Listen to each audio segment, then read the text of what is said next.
আপনারা শুনছেন audio suspense story.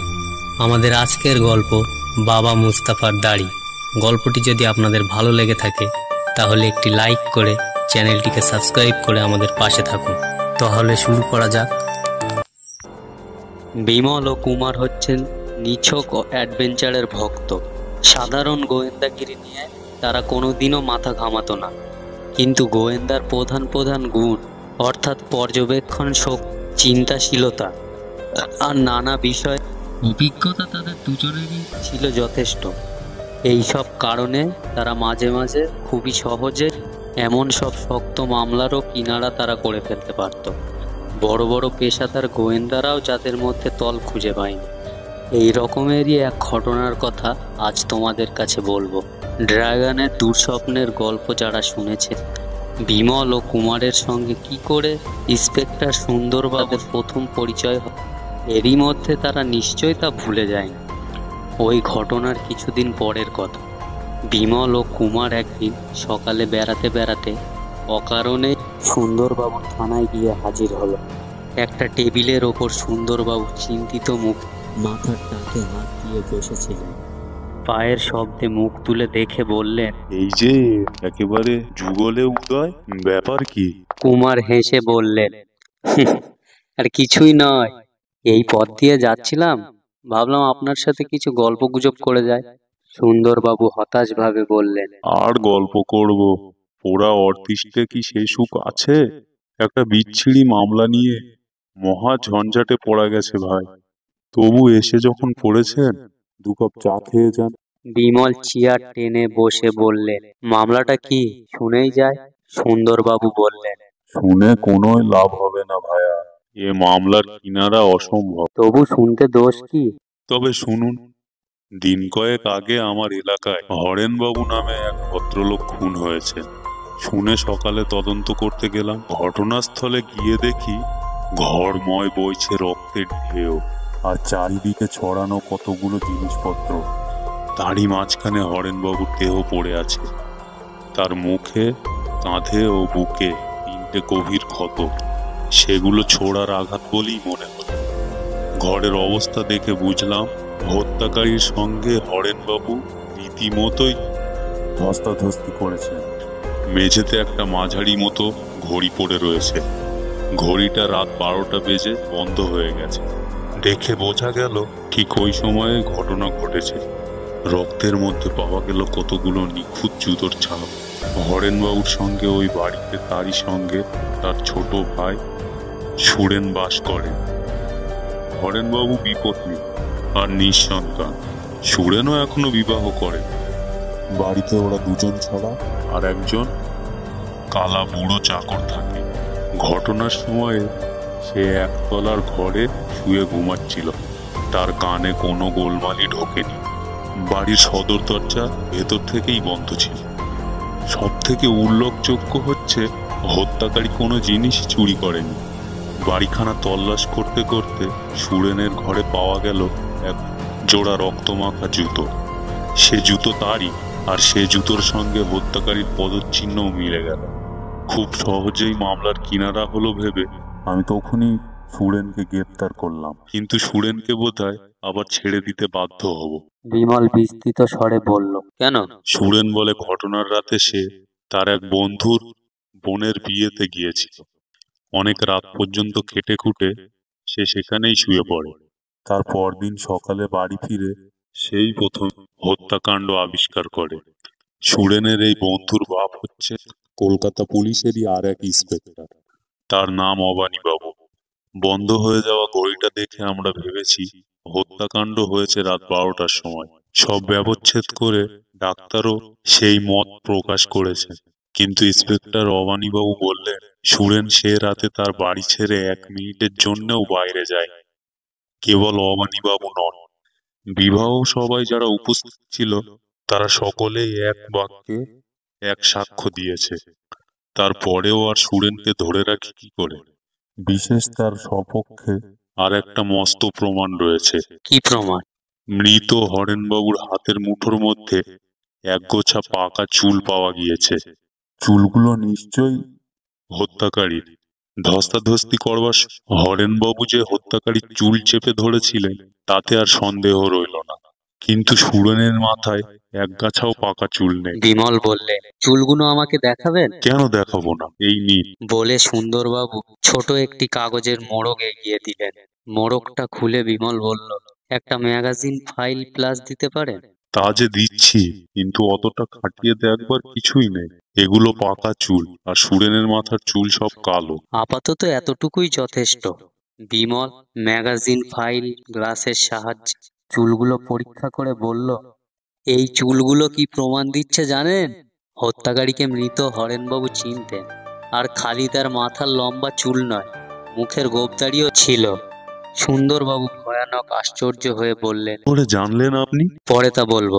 আপনি আর নতুন কিছু আবিষ্কার করতে পারেননি? না, কিন্তু হরেনবাবুর মৃত্যুর 3 দশক পরে প্রকাশ পেয়েছে। তার এক আত্মীয় মরবার সময় উইল করে তাদের 2 ভাইকে 1 লক্ষ টাকা দান করে গিয়েছে। কিন্তু এই উইলের খবর তারা কেউই জানতেন না, কারণ হরেনবাবুর মৃত্যুর মোটে 4 দিন আগে ওই আত্মীয়টি মারা যায়। এখন 8 বাড়ি থেকে এই খবর সবে প্রকাশ পেয়েছে। বিমল অল্পক্ষণ চুপ করে থেকে বলল, হরেনবাবুর অবর্তমানে এখন সুরেনই সব টাকার মালিক হবে তো? হ্যাঁ, কিন্তু সুরেন যদি ফাঁসি কাটে ঝোলে, তাহলে তাদের সব সম্পত্তি যাবে হরিহরের হাতে। হরিহর আবার? হরেন আর সুরেনের খুড়তুতো ভাই, ঠিক পাশেই তার বাড়ি। সেখানে কিছু খোঁজ নিয়েছেন? তা আবার নিইনি, আমি কি তেমনি কাঁচা ছেলে হে? কিন্তু হরিহর সমস্ত সন্দেহের বাইরে, কারণ প্রথমত খুনের সময়ে সে উইলের ব্যাপার জানতো না, আর জানলেও সুরেন থাকতে তার সম্পত্তি লাভের কোনোই সম্ভাবনাই থাকতো না। দ্বিতীয়ত তার পায়ের জুতো হত্যাকারীর জুতোর দাগের চেয়ে 1/2 ইঞ্চ ছোট। তৃতীয়ত তারও মাথায় পাকা চুল নেই। চতুর্থ, সে পাবলিক থিয়েটারের অভিনেতা। ঘটনার দিনে থিয়েটারে এক বিশেষ অভিনয় ছিল, অর্থাৎ সারা রাতই অভিনয় করেছে। 3-3খানা নাটকে তার পাঠ ছিল। আমি থিয়েটারে গিয়ে খোঁজ নিয়ে জেনেছি যে হরিহর ঘটনার পরদিন ভোর 6:30টায় বাড়িতে ফিরেছে। বিমলবাবু, আপনাদের সঙ্গে গল্প করব কি? আমি এখন অকুল পাথারে বসেছি। হুম, গল্প করতে আমার এতটুকু ভালো লাগছে না। বিমল উঠে দাঁড়িয়ে বললেন, আপনার দুরবস্থা দেখে আমার ভারী দুঃখ হচ্ছে। আচ্ছা, আজ আর বেশি আপনার সময় নষ্ট করব না। কেবল একটি কথা জিজ্ঞেস করে বিদায় হব। কি কথা? ঘটনাস্থলের কাছে মাঝরাতে সেদিন যে পাহারাওয়ালা পাহারা দিচ্ছিলেন, তাকে একবার ডেকে দিন। পাহারাওয়ালা এলো। বিমল জিজ্ঞেস করলো, তোমার নাম কি? চন্দন সিং। আচ্ছা চন্দন সিং, যে বাড়িতে খুন হয় তার কাছ থেকে তুমি কত দূরে পাহারায় ছিলে? 5-6খানা বাড়ির পরে। খুন হয়েছে রাত 12টার সময়, তখন তুমি ঘুমিয়ে পড়োনি তো? চন্দন সিং আহত কণ্ঠে বলল, পাহারা দিতে দিতে কোনোদিনই আমি ঘুমাই না হুজুর। বেশ বেশ, তুমি দেখছি অসাধারণ পাহারাওয়ালা। তাহলে রাত 12টার সময় তুমি কি কোনো আর্তনাদ শুনতে পেয়েছিলে? না হুজুর। এখন শীতকালের রাতে 12টার সময়ে রাতে খুব কম লোক চলে। ঘটনাস্থলের কাছে রাত 12টার সময়ে তুমি কি কোনো এমন লোক দেখেছিলে যাকে দেখলে সন্দেহ হয়? 3-4 জন লোককে দেখেছিলুম, কিন্তু কারো ওপরে আমার সন্দেহ হয়। এমন কোনো লোক দেখনি যার মাথায় ছিল লম্বা পাকা চুল আর মুখে ছিল পাকা গোঁফদাড়ি? চন্দন সিং অল্পক্ষণ ভেবে বলে উঠল, হ্যাঁ হুজুর, দেখেছিলুম। একটা বুড়ো বাঙালি মুসলমান রাত 12টার খানিক পরে আমার সামনে দিয়ে হনহন করে চলে গিয়েছিল বটে। কি করে জানলে সে বাঙালি মুসলমান? তার পরনে ছিল বাঙালির মতো আলোয়ান ধুতি আর পিরান। কিন্তু পশ্চিমা মুসলমানদের মতো। তার মাথায় ছিল পাকা লম্বা চুল আর মুখে ছিল পাকা লম্বা গোঁফদাড়ি। তাকে দেখে তোমার কোনো সন্দেহ হয়নি? সন্দেহ হয়নি বটে, তবে একটা কথা মনে হয়েছিল। তার মাথার চুল আর গোঁফদাড়ি বেজায় বুড়োর মতো, ধবধবে সাদা, কিন্তু সে হনহন করে হাঁটছিল খুবই জোয়ান লোকের মতন। বাস চন্দন সিং, এতটা তুমি লক্ষ্য করেছিলে? সত্যিই তুমি খুব অসাধারণ পাহারাওয়ালা। আচ্ছা, আমার আর কিছু জানবার নেই। সুন্দরবাবু হতভম্বের মতো বললেন, কি আশ্চর্য বিমল বাবু, এই বুড়ো বাঙালি মুসল আপনি আবার কোথা থেকে আবিষ্কার করলেন? আমরা কেবল পেয়েছি কয়েক লম্বা পাকা চুল, কিন্তু দাড়ি গোপী বা আপনি কেমন করে দেখতে পেলেন? বিমল সহস্যে বলল, মানুষ চক্ষু আর কল্পনা শক্তি ব্যবহার করলে অনেক কিছুই দেখা যায় সুন্দরবাবু। আমার মত কি জানেন? হত্যাকারীকে হরেনবাবু চিনতেন, তাই সে ছদ্মবেশ পরে খুন করতে গিয়েছিল। খালি পাকা চুলে মুখ লুকানো যায় না, গোঁফদাড়িও দরকার হয়। তাহলে আপনি বলতে চান খুনির মাথায় পাকা চুলের তলায় ছিল কাঁচা চুল ও গোঁফদাড়ি? আমরা যে সুরেনকে ধরেছি তার মাথায়ও তো কালো চুল আছে, তবে কি সুরেনই? বাধা দিয়ে বিমল বলল, শীঘ্রই আবার দেখা হবে, তখন সব বলবো। এই বলে সে কুমারের হাত ধরে থানা থেকে বেরিয়ে গেল। সুন্দরবাবু চেয়ারের ওপর আর হয়ে পড়ে বললেন, বিমলবাবু একটি আস্ত পাগল, খালি আস্ত নয়, মস্ত পাগল। পরদিন প্রভাতে থানায় আবার বিমল ও কুমারের আবির্ভাব। তখন সুন্দরবাবুর সঙ্গে একটি যুবক অত্যন্ত উত্তেজিত ভাবে সিগারেট দম দিচ্ছে, হাত মুখ নেড়ে কথাও বলছিল। বিমল লক্ষ্য করল যুবকের মাথায় বাবরি কাটা চুল, মুখে পাউডারের চিহ্ন, গায়ে ফুলদার পাঞ্জাবি, পরনে জরিদার পিসি কাপড়, পায়ে বাহারি লপেটা। হ্যাঁ, লোকটি রীতিমতোই শৌখিন বটে। সুন্দরবাবু বলল, আরে আসুন আসুন, নমস্কার। এবার এক নতুন কাণ্ড দেখ, জাল পুলিশের মামলা। এখনই আবার হন্তদন্ত হয়ে মামলায় ছুটতে হবে। যত বদমাইশ জুটেছে কিনা আমারই এলাকায়। বিমল বলল, জাল পুলিশের মামলা? হ্যাঁ, এই ভদ্রলোকেরই নাম হরিহর বাবু, হরেনবাবুর খুড়তুতো ভাই। ইনি সকালবেলা থানায় অভিযোগ করতে এসেছেন কাল দুপুরে পুলিশের লোকেরা নাকি ওদের থিয়েটারে গিয়ে গোলমাল করে আর ওর সাজঘরে গিয়ে জিনিসপত্র তছনছ করে এসেছে। অথচ সত্যি কথা বলছি বিমল বাবু, আমরা এর বিন্দু বিসর্গ জানি না। বিমল হাসি মুখে ফিরে দাঁড়িয়ে বলল, নমস্কার হরিহর বাবু, আপনি নিজেই থানায় এসেছেন দেখে সুখী হলাম, নইলে আমাদেরই এখনই আবার আপনার বাড়িতে ছুটতে হতো। হরিহর বিস্তৃত ভাবে ফেল ফেলে চোখে বলল, মশাইকে তো এক জন্মে দেখেছি বলে মনে হচ্ছে না। এ জন্মেও দেখেননি, গেল জন্মেও দেখেন। বোধহয় আপনি আর আমরা এক জগতে বাস করি না তো। কিন্তু আমাকে না চিনলেও আপনি এই চুল গোঁফদাড়িকে চেনেন কি? বলেই বিমল এক রাত পরচুলা বার করে তুলে দেখালো। হরিহরের মুখ হঠাৎ রক্ত শূন্য হয়ে গেল। তারপরেই সামলে নিয়ে সে বলল, ওগুলো কার আমি জানি না। জানেন না? তা বেশ বেশ, ভালো করে বসুন, ধীরে সুস্থে একটা ছোট্ট গল্প শুনুন। এই গল্পেরও পত্রদের নাম হরেন সুরেন, দুই সহোদর, আর তাদের খুড়তুতো ভাই হরিহর। হরেন সুরেনের নামে এক আত্মীয় 1,00,000 টাকা দিয়ে গেলেন, কিন্তু তারা সে সৌভাগ্যের কথা টের পাওয়ার আগে আটনি বাড়ির কেরানি সুবোধের মুখ থেকে হরিহর খবরটা জেনে ফেলল। কারণ তারা দুজনেই এক থিয়েটারে অভিনয় করত। হরিহর দেখল রাতারাতি বড়লোক হওয়ার একটা মস্ত সুযোগ। উইলের কথা এখনো কেউ জানে না। এই অবসরে হরেন আর সুরেনকে পথ থেকে সরাতে পারলে লাখ টাকা তার হাতের মুঠোয়। হরিহর মূর্খ হলেও বোকা নয়, চট করে একটা শয়তানি বুদ্ধি এঁটে ফেলল। সেই রাতে তাদের থিয়েটারে বিশেষ অভিনয়। 3-3টে পালা শেষ হতে রাত কভার হয়ে যাবে। প্রথম পালা কণ্ঠহার শুরু হলো সন্ধ্যার মুখে, তারপর আরম্ভ হলো চন্দ্রগুপ্ত 11টার সময়ে। এ পালায়ও হরিহর সজলে আলেকজান্ডার। মিনিট 15-র মধ্যেই তার পাঠ শেষ হয়ে গেল। তারপরে শেষ পালা আলিবাবাই তার বাবা মুস্তাফা সাজবার কথা, অর্থাৎ মাঝে তার একটানা ঘন্টা 5 ছুটি। হরিহর সবাইকে জানালো সে থিয়েটারের ওপরে এই সময়টা ঘুমিয়ে কাটিয়ে দেবে। কিন্তু সে ঘুমাতে গেল না। থিয়েটার থেকে তার বাড়ি মিনিট 15-র পথ। হরিহর লুকিয়ে বাড়িতে গিয়ে হাজির হলো, কারণ সে জানে থিয়েটারের সবাই নিজের নিজের কাজ নিয়ে ব্যস্ত। তার পাঠের সময় না হলে কেউ তাকে খুঁজবে না। হরিহর বাবা মুস্তাফার পাকা চুল আর দাড়ি গোঁফ সাজঘর থেকে সঙ্গে এনেছিল। নিজের বাড়িতে এসে সেগুলো সে পরে নিল, কারণ এবারে তাকে পাশের বাড়িতে যেতে হবে। সেখানে সবাই তাকে চেনে। হরিহর নিজের বাড়ির ছাদ থেকে পাশের বাড়িতে গেল। সে জানতো সুরেন আজ বিয়ে বাড়িতে থাকে। প্রথমে সে সুরেনের শূন্য ঘরে ঢুকে তার জুতো চুরি করলো। তারপর অন্য ঘরে গিয়ে হরেনকে আক্রমণ করলো। হরেন তাকে বাধা দিতে গেল, পারল না।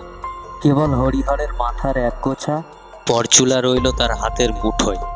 ধস্তাধস্তির সময়ে ঘরের টেবিলের ওপর থেকে ঘড়িটা যে মাটিতে পড়ে ঠিক রাত 12টায় বন্ধ হয়ে গেল, এটাও সে জানতে পারল না। জানলে নিশ্চয়ই সাবধান হয়ে যেত। খুনের পর হরিহর সুরেনের জুতো পরে রক্তর ওপর পায়ে হেঁটে চলে বেড়ালো। তারপর সরে পড়বার আগে জুতোখানা যথাস্থানে রেখে দিল। হরিহর বুঝল আত্মহত্যার অপরাধে ধরা পড়লে সুরেনের ফাঁসি হবে। তখন লাখ টাকা ভোগ করবে সে একলা। এক ঢিলে মারবে দুই পাখি। ঘন্টা দেড়েকের মধ্যেই হরিহর থিয়েটারে ওপরের ঘরে ঢুকলো। থিয়েটারে পালিয়ে আসবার সময়ে সে যে তাড়াতাড়ি নিজের ছদ্মবেশ খুলতে ভুলে গিয়েছি পাহারাওয়ালা চন্দন সিং এর মুখে আমরা সেটা আগে জানতে পেরেছি।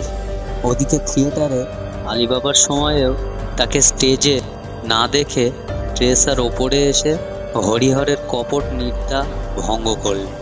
সে যে থিয়েটারেই শুয়েছিল তারও একজন সাক্ষী রইল। হরিহর বাবা মুস্তাফার পরচুলা পরে সে রাতে যখন যখন অভিনয় করতে নামলো তখন দুটি সত্য জানতে পারে। প্রথমটি হচ্ছে মৃত হরেনের মুঠোর চুলের সঙ্গে মুস্তাফার মাথার ছেঁড়া পরচুলা মেলানো সম্ভবপর হবে। দ্বিতীয়টি হচ্ছে বাবা মুস্তাফার দাড়ির এক অংশে হরেনের রক্ত লেগে আছে। সে নির্ভাবনায় পরচুলা সাজঘরেই রেখে গেল।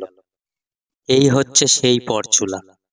হরিহর নিজেই একবার পরীক্ষা করে দেখুক, কিন্তু কে পরীক্ষা করে দেখাবে?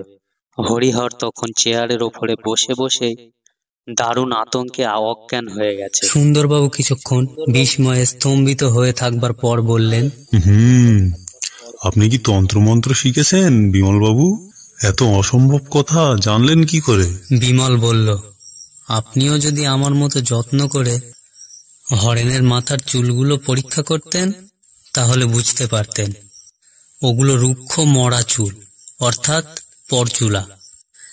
তাতেই সর্বপ্রথমে আমার সন্দেহ হলো হত্যাকারী নিশ্চয় সকলের পরিচিত লোক, তাই ছদ্মবেশ করে খুন করতে যায়। তারপর যখন শুনলাম যে হরেন সুরেনের অবর্তমানে লাখ টাকার মালিক হবে হরিহর, তখনই আমার কড়া নজর পড়ল তার উপরে। সে থিয়েটারের অভিনেতা শুনে তাতে আমার সন্দেহ আরো গাঢ় হলো। কারণ কে না জানে অভিনেতারাই পরচুলা নিয়ে নাড়াচাড়া করে। এই একটা সূত্রই আপনার চোখ এড়িয়ে গিয়েছিল বলেই আপনি গোলক ধাঁধায় পথে বিপথে ঘুরে বেড়াচ্ছিলেন। সুন্দরবাবু নিজের গালে একটা ঠাস করে চড় বসিয়ে দিয়ে বললেন, স্বীকার করছি আমি একটা মস্ত হাদা গঙ্গারাম, কিন্তু তারপর আর কি? পথ খুঁজে পেয়ে আমি থিয়েটারে ছুটলাম। জাল পুলিশ সেজে খোঁজ খবর নিতে লাগলাম। হ্যাঁ, ইতিমধ্যে আটনি বাড়িতে গিয়েও খবর পেয়েছি ওখানকার কেরানি সুবোধও হরিহরের সঙ্গে অভিনয় করে, আর লাখ টাকার উইলের গুপ্ত কথা ওর কাছ থেকেই হরিহর সবার আগে পায়। থিয়েটারে গিয়ে আমি প্রথমে খোঁজ নিলাম ঘটনার রাতে হরিহর কখন কোন নাটকে অভিনয় করেছিল। হিসাব করে দেখলাম রাত 11টার পর প্রায় 5 ঘন্টা হরিহরকে সাজতে হয়নি। আর সেই সময়টার মধ্যে কেউ তার খোঁজও নেয়নি যে সে থিয়েটারের মধ্যে সত্যি আছে কিনা। তারপরই আমার কাজ খুবই সোজা হয়ে গেল। এরপর যখন সাজঘরখানা তল্লাশ করে বাবা মুস্তাফার ছেঁড়া চুল আর রক্তাক্ত দাড়ি পাওয়া গেল, তখন আর কিছুই বুঝতে বাকি রইল না। বাকি গল্পটা আমি আন্দাজেই রচনা করেছি, কিন্তু তা যে মিথ্যে নয় সেটা আপনারা সকলেই দেখছেন তো। আচ্ছা সুন্দরবাবু, আমাদের কাজ ফুরলো, এখন আমরা সরে পড়ি, কি বলেন? সুন্দরবাবু তাড়াতাড়ি উঠে দাঁড়িয়ে মহা উৎসাহের সঙ্গে বিমলের হাত চেপে ধরে বললেন, সে কি বিলক্ষণ! আমার ঘাড় থেকে এত বড় বোঝাটা নামিয়ে দিলেন। অন্তত কিছু মিষ্টি মুক্ত করে যান। ওরে, কে আছিস রে? শিগগির 1 টাকার ভালো সন্দেশ ও রসগোল্লা নিয়ে আয় তো। আজকের মতো শেষ হলো বাবা মুস্তাফার দাড়ি। সামনের সপ্তাহে এরকম আরেকটি রোমাঞ্চকর গল্প নিয়ে আমি আসবো অডিও সাসপেন্স স্টোরিতে। গল্পটি যদি আপনাদের ভালো লেগে থাকে তাহলে একটি লাইক করে চ্যানেলটিকে সাবস্ক্রাইব করে আমাদের পাশে থাকুন।